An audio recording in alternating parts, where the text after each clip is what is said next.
Pemirsa, saya Rini Amraini kembali menghadirkan sekilas infopedia tentang apa saja yang ada di Sulawesi Selatan. Inilah Satu Sulsel. Pemirsa, di Kabupaten Goa terdapat sebuah situs bersejarah. Berada di jantung kota Kabupaten Goa, berdiri sebuah rumah panggung megah. Ya, Balak Lompoa. Pastinya semua sudah tahu dong bangunan megah yang satu ini dulunya merupakan istana kerajaan Goa pada masa pemerintahan Raja Goa ke-31 Imangimanging Daeng Matutu pada tahun 1936. Tetapi ternyata seiring berjalan waktu era pun berganti. Nah, bangunan yang dulunya merupakan istana ini fungsinya pun turut berubah.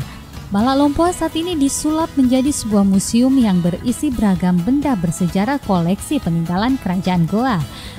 Apa-apa saja ya isinya?